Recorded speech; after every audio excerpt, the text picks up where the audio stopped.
Hey there, beautiful mompreneurs. Welcome to another empowering episode of Making of a Mompreneur, the show where we have been diving into the realities of juggling motherhood and entrepreneurship.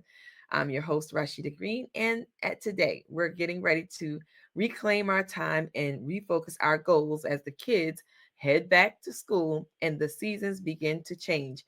All of that when we return. Welcome. This time of year is perfect for hitting the refresh button on our business goals. And so let's dive in today and talk about how we can make the most of this season to reignite our passion and purpose in business with today's topic: reset, refocus, reignite.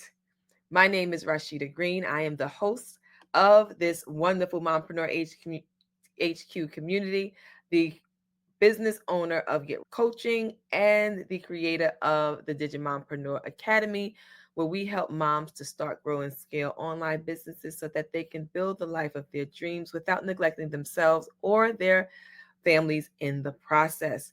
And we do that through coaching, content, community, and also through our Digimompreneur Academy. If you are joining us live, make sure that you put it in the comments, hashtag live, and tell us where you're joining us from. So that way we know how far and wide our reach is in the interwebs. And if you're joining us via replay, hashtag replay, and of course, still let us know where you're joining in from. We like to say hi, see how you're doing wherever you are in this world. All right, I want you to make sure that you're ready with your pen, paper, or digital device to take some notes because we're just really going to talk about how you can get yourself together with your business, your goals, and get back in sync. Because I know, vacation season went heavy between May through the beginning of August. Now kids are starting to go back to school, and you want to really get back into your business groove. So that's what we'll be talking about today. And you may want to take notes or you may memorize it. Either way, if you have any questions, put them in the comment field and we'll be able to address them as we go along. Or, of course, after the show has been aired, we'll go back and address any questions that we may have missed. All right. So, first things first, let's talk about those goals. I'm sure many of you set ambitious goals at the beginning of the year. I mean, who doesn't? And Happy New Year comes in with a big bang and all these plans of what you expect to do. But here we are, more than halfway through the year, and life may have thrown us a few curveballs. You may have had some setbacks. Trust me, I get it. But this back to school season is a great time to revisit those goals. Now, why now, you might ask? Because the structure that comes with a new school year can actually help us as business owners to create a renewed focus. So take out those goals and ask yourself, are they still relevant? Because, hey, you may have a goal that is no longer serving you based on how you've reestablished your business or a different focus or direction that you've chosen. Have your priorities actually shifted? Maybe the priority is not to push a 5-figure coaching course. Maybe you've decided to go digital and sell digital products on a platform like Etsy or Shopify, who knows, or even your website, right? Sometimes we just need to pivot, and that's okay. Mompreneurs, know that it is okay to pivot. Know that it is okay to change your mind, change your focus, reevaluate your business, and come up with a new plan. It's really about aligning your goals with your current reality, right? 2025 came in with a bang and you had all these ideas then, but we're living in the now.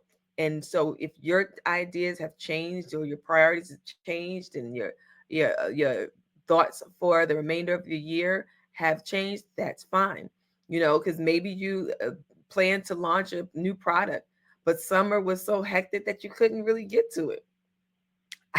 Again, I get it. And that's okay.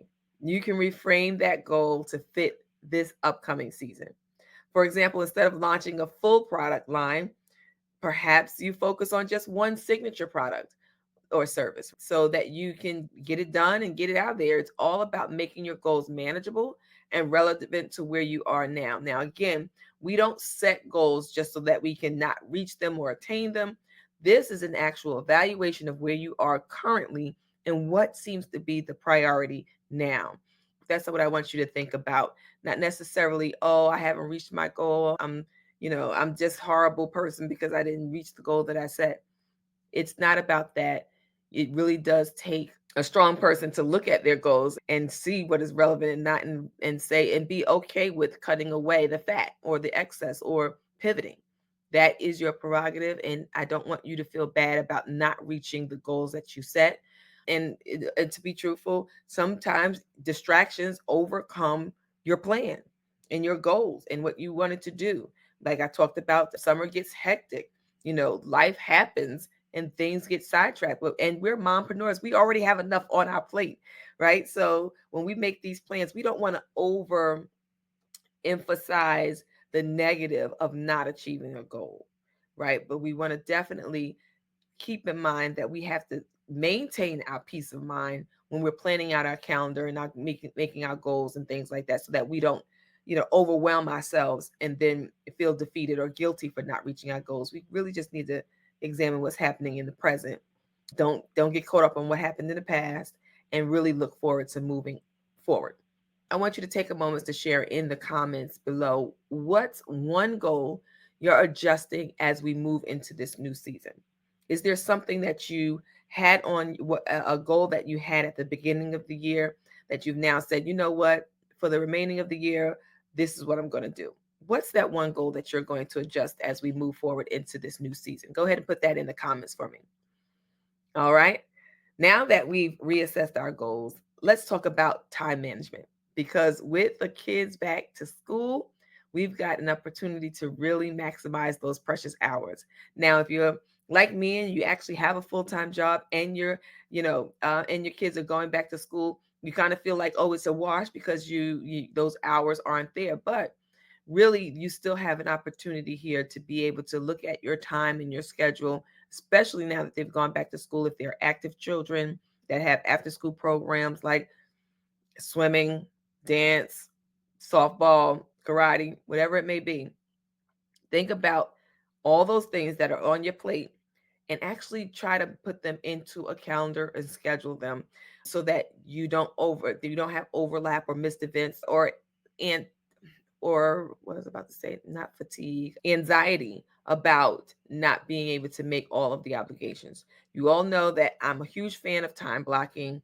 It's been a game changer for me as far as making sure everything go on the calendar. I even have the family calendar my husband uses, that we both use to make sure we're updating the calendar for all the events, whether it's a dentist appointment, doctor's appointment, sporting event, whatever the case, we use it.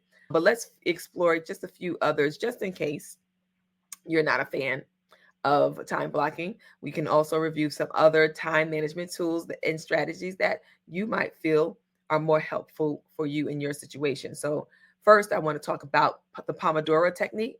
And this method involves working in short, intense bursts, typically about 25 minutes, followed by a 5-minute break.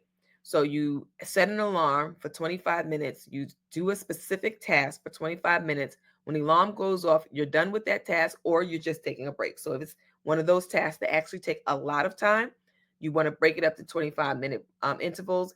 This helps to not cause, again, the overwhelm. So for people like me, I don't have any official diagnosis, but I'm sticking with neurospicy.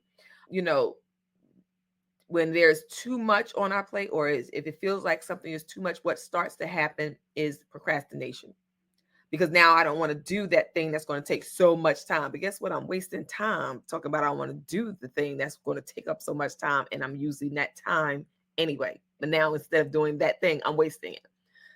It's crazy. But anyway, it really does help, because in those situations when I'm thinking, oh, something is such so much, breaking it up in those 25 minutes time frames really does help to get the task accomplished. So that's one of the benefits. But typically after 4 Pomodoros, you take a longer break, around 15 to 30 minutes. And this technique is fantastic for maintaining focus and preventing burnout, especially on those days when you're already feeling overwhelmed. So you want to make sure that you have the opportunity to space things out and not be overwhelmed by all of the things that you have going on And it's so simple to then be able to say, okay, I'm going to commit 25 minutes. I can do that because if you can watch a 30-minute series on Netflix, you can do a 25-minute plunge into whatever project you're doing and then taking that 5-minute break. If it's something that takes longer than an hour, you want to add after 4 25-minute sessions, you want to add in the 15 30-minute sessions, 15 30 minutes breaks. All right. When we're working with the Pomodoro, another strategy that I love is batching similar tasks. Batching involves grouping similar tasks together and doing them in a set time block, right? For example, if you need to create content, which we do often for your social media or what have you, dedicate an afternoon to writing all your posts for the week. This way, you're not switching between different types of tasks, which can be mentally exhausting. Which, 1 minute I'm washing laundry, the next minute I'm washing dishes, the next minute I'm cleaning out the bathroom. And, I started, not finish it, started, not finish it. But if I say, all right, I'm going to clean all of the bathrooms today, right now in this next 25-minute block, for instance, then I'm just going to do boom, knock all the bathrooms out one time. Then I'm going to do the whole kitchen. That's it. Just so that I'm doing it and not piecemealing it throughout the time. But again, if you're batching similar tasks, in this case, we're talking about our online business content, something that you can easily put together. So, not mean easily do, but easily put content creation together. So, if I want to create content for social media, that same content can possibly be about a blog that I break down into smaller pieces of social media. And so this is all writing, right? So copywriting, all the writing tasks I could put together. Or if you just want to do certain posts for the week, I'm going to do 5 posts for the week, batch them all together instead of doing each Monday, Tuesday, Wednesday, Thursday, Friday. That's what I mean by just finding those tasks that you can batch together and get done in a specific time block. So if you're saying on Saturday evenings or Sunday nights at 5 o'clock, I'm going to plan my week, or Saturday mornings, I'm going to do 2 hours of social media content, whatever it may be. You decide, you set the time, is your game to plan, okay? And then by doing that, you also stay in the same mindset and knock out a bunch of tasks all at once. It's very helpful. And in another opportunity that you may get would be to another way to make sure that you're able to get through different things as far as managing your time. It's setting clear boundaries. Now, this one's a tough one. I'm gonna tell you now. Before just a few moments ago, I was, yelling, I'm going to do my show. Please, no talking. And you know what happened? Right before I started the show, people were screaming up the stairs. These things happen. So I set the boundary. I said, hey, at this time, I'm going to be recording. At this time, I'm going to need you to not be screaming and yelling or interrupting my session. If I could get you to do that for 30 minutes, that would help, blah, blah, blah. I set the boundaries, but sometimes people don't cooperate. And so that's why sometimes it is the hardest one for me as a mom, especially when I'm working from home.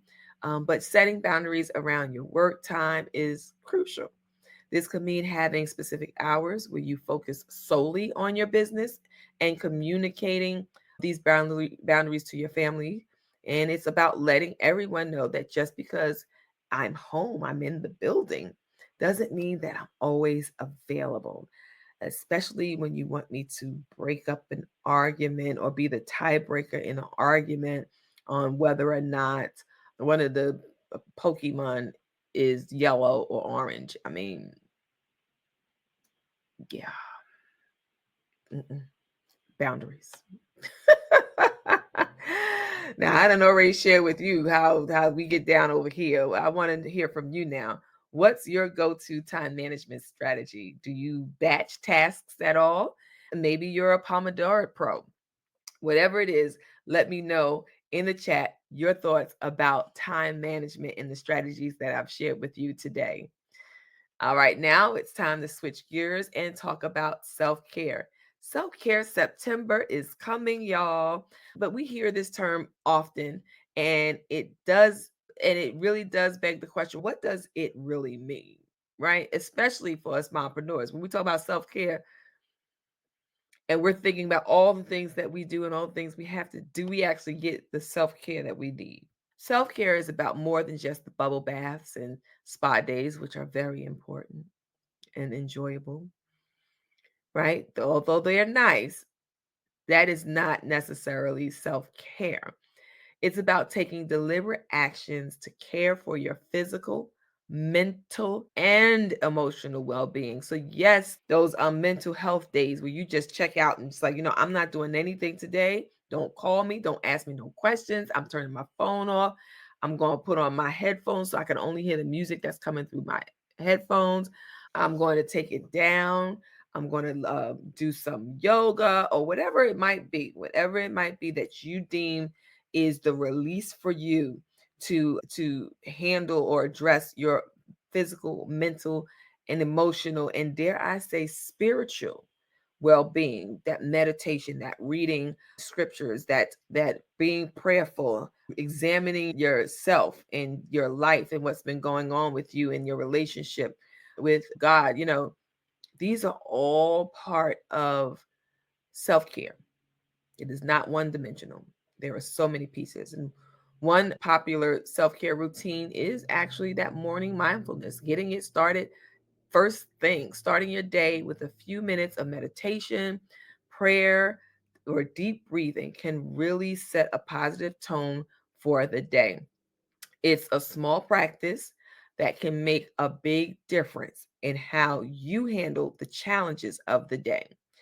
Another great self care practice, which I need to practice a lot more, is exercise.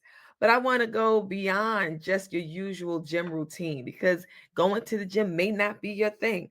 How about trying something different like yoga or Pilates or even dance? Right? I picked up a yoga magazine. You see, yoga. For some reason, it's that southern thing. They add R's on stuff. But anyway, I picked up a yoga and Pilates magazines yesterday. Actually, books from Five Below. And yeah, it's just interesting. I pick up books from there all the time. And just, they have stuff on parenting and mindfulness and some other stuff. But I happened to pick up yoga and Pilates. And my daughter was like, Mommy, you don't need any yoga Pilates books. I'm like, shut up. Because I knew what she was talking about. But, I picked up these particular books because it didn't just say, hey, do this exercise. It was very vivid pictures and it showed you exactly which body parts are being affected by each movement. Now, that's what I wanted to really understand because there are certain body parts that I need to not wiggle and jiggle and not have dents and bubbles. So I needed to have that visual of what exercises really helped which particular parts of your bodies. Doing these things, these different things like yoga, Pilates, and dance. These activities not only keep you fit, but also help relieve stress and improve your mood. Who doesn't want a better attitude? Because I mean, sometimes really when stuff just gets overwhelming and crazy and busy, your mood is definitely affected. And you want to make sure when we're talking about self-care that you're releasing stress, you're minimizing anxiety, and you're really getting those deep breaths in. And because sometimes we really don't think about breathing, it's so natural to us. But sometimes those deep breaths really allow us to recognize just how much we needed it. And don't forget about simple things like a brisk walk in nature. Today, I actually took a walk. I wouldn't say it was brisk, but I did take a walk with my husband during my lunch today to just kind of get back into the flow. I used to walk all the time, every day rather, and it used to be a 2.1 mile walk that I had not done since 2023. So I actually started a couple of times this year. Yes, this year, a couple of times this year. So now I want to get back into it, get back into walking. So I didn't want to overdo it. So I did do a mile today. But I will eventually get back to my 2.1 or more miles. But that's what I wanted to do in talking about and thinking about self-care and what I'm going to be sharing. I wanted to be able to share that information and really be in a place where I'm actually trying to do these very same things for myself.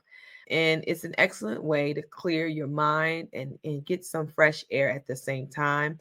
And if you, like me, take a walk with your spouse, then it's also an opportunity, to have some conversation and, beyond just how's your day, right? Those conversations that really get you going, depending on how long your walk is, being able to explore each other's minds within conversation. That is so wonderful. And now here's a less common strategy that people use for self care, and that's creative expression. Whether it's journaling, which journals, if you're interested in journals, we have some over there at the Mompreneur HQ. Oh, actually, I think we changed our site, but you check out digimompreneur.com, and in the shop, we should have some links to our KDP journals in on Amazon. Sorry, lost it, brain freeze for a second, but yes, on Amazon. So you can, whether it's journaling, planting, crafting, engaging in creative activities can really be incredibly therapeutic. I have a coloring book that my daughter just randomly colored in. I was like, you got like 17 coloring books in your room that are age appropriate for you. Leave my coloring book alone, my adult coloring book. You know, every now and again, I will go in there and I will get my color markers because I have my own stash, and just start coloring, and it kind of is a release, and you just start thinking about nothing but about the beauty that you're about to create in this coloring page. It really is therapeutic. It's a stress reliever, and it's self-care because it allows you to express emotions that might be hard to put into words, and gives you a mental break from the busyness and from the business, right? And from the family and from the responsibilities and from whatever else you need an escape from. These creative outlets are very beneficial. And lastly, let's talk about social self care. As mompreneurs, we can sometimes isolate ourselves. We're just known as so and so's mama, and we're home and we're always being mama, we're being wife, we're being, care provider for our aging parents. We're doing so much, we're working, we're doing all this other stuff. And sometimes we isolate ourselves because we're not going out, we're not hanging with our friends, we're so focused on our business and our families. But nurturing relationships with friends and other mompreneurs is also vital. You want to schedule your regular coffee chats, and even if they're virtual, to stay connected and share experiences. And having strong support system can do wonders for your mental and emotional health, as well as help you in building your business, right? Because now if you have a support system, someone who's going to encourage you to keep going and do what you have to do, but also say, hey, there's the other side to business, and that's self-care, and that's family, and that's taking care and being able to take care of yourself so that you can take care of others, right? you know you definitely want to consider social self-care. And when I say social self-care, I'm talking about interpersonal relationships, um, and not necessarily social media relationships, because self-care is not scrolling endlessly on social media. That may be a relaxer, that may be a brain, what do you call it, exercise, where you know you do nothing. You're just taking your mind off all of the things that are going on. But it can also be a trap, because if you scroll on one thing or tap on one thing, it leads to another thing and another thing. And I know this from experience, because I have literally sat and wondered where the time went after an hour and some change, just watching YouTube shorts and Instagram reels and, yeah, Facebook stories. Yeah. Yeah, just time wasted. And really not knowing what happened. Got a couple of laughs, found out a couple of political tips, and, some, maybe even some financial ideas for a business or just building a legacy. But at the end of the day, it was like mindless scrolling.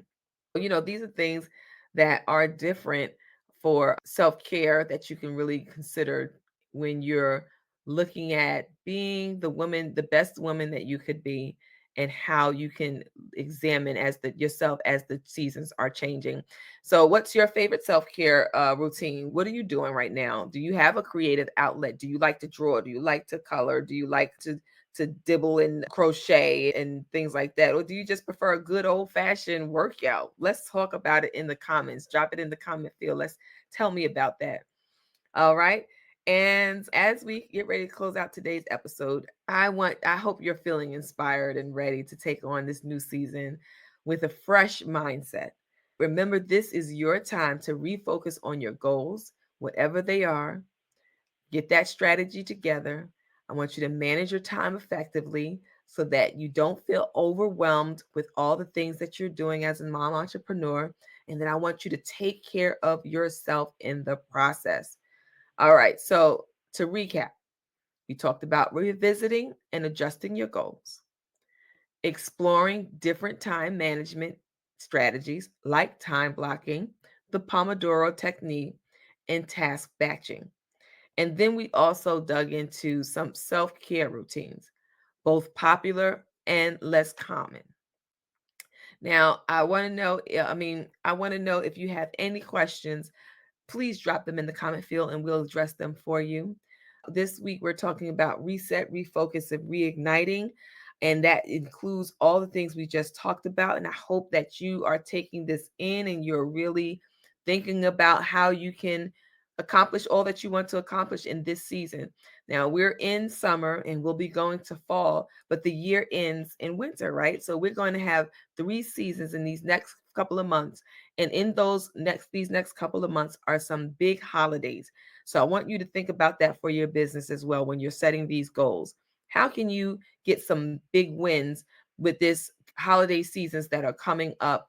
Then in Q, maybe you can think about that as you reset, refocus, and reignite. Thank you so much for joining me on today's episode of Making of a Mompreneur, where we're talking about reset, refocus, and reignite. If this episode resonated with you, please share it with another mompreneur who could use a little extra motivation. And remember, you are strong, you are capable, and you are building something amazing, both in your business and your life. And guess what? The Digimompreneur is here to help you and support you. So check us out at www.digimompreneur.com. See what we got going on. And we are celebrating our 4th year in business, the Get Right Coaching. And so keep your eyes peeled for what's to come. All right. Thank you for joining me once again, Rasheeda Green, the host of the Making of a Mompreneur show. Until next time.